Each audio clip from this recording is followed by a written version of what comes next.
সম্পর্ক নিয়ে যারা অশান্তিতে আছেন, কথাগুলো তাদের জন্য। সম্পর্কের প্রথম হলো বিশ্বাস। এই বিশ্বাসটাই একটা সম্পর্কের মূল। যে সম্পর্কে বিশ্বাস নেই সেই সম্পর্ক টিকে থাকে না। সম্পর্কের দ্বিতীয় হলো সম্মান। যে সম্পর্কে সম্মান নেই, একজন মানুষকে সম্মান দেয় না, সেই সম্পর্ক টিকে থাকে না। সম্পর্কের তৃতীয় হলো স্যাক্রিফাইস।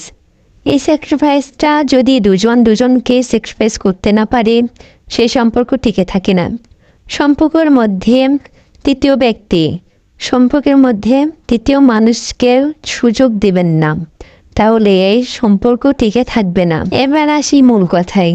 একটা সম্পর্কের মধ্যে 4টি কথা খুবই গুরুত্বপূর্ণ। বিবাহিত জীবন শুরু করা খুবই কষ্টকর যদি আপনি এই 4টি কথা মানতে না পারেন। বিবাহিত জীবনে নানান সমস্যা হবে।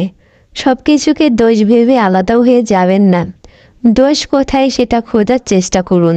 দেখবেন নিজেই সমস্যার সমাধান করতে পারবেন। আপনি জানেন আপনার দোষ, তারপরও আপনি চুপ থাকেন, দেখবেন অনেক সহজ হয়ে গেছে সব কিছু। 1-2 কথায় সম্পর্কের মধ্যে তৃতীয় মানুষকে আসতে দিবেন না। নিজেরা বসে সমাধান করার চেষ্টা করুন। কখনো ডিভোর্সের কথা কখনো মাথায়ও আনবেন না। ডিভোর্সে কখনো শান্তি আনতে পারে না। আপনি মনে করেন যে ডিভোর্স দিলে হয়তো আমি মুক্তি পেয়ে যাব, আসলে তা কখনো হয় না। সমাজে 1-2টা ডিভোর্সি ভাই বোনদেরকে প্রশ্ন করে দেখুন যে তারা কেমন আছেন, তাদের নিজ পরিবার এবং সমাজের মানুষের সাথে কেমন সম্পর্ক এবং সমাজ তাদেরকে কোন চোখে দেখে, সেটা একবার কল্পনা করুন, নিজেই তার প্রমাণ পেয়ে যাবেন। আপনাদের সম্পর্কের মধ্যে কী সমস্যা, কী কারণে বিচ্ছিন্ন হতে চাচ্ছেন, এগুলোর সমাধান খুঁজুন। ওই বিষয়গুলো ত্যাগ করতে চেষ্টা করুন, দেখবেন সমাধান আপনার হাতে। রাগ, অহংকার, জেদ এগুলো ত্যাগ করে প্রিয় মানুষের সাথে সংসার করতে শিখুন।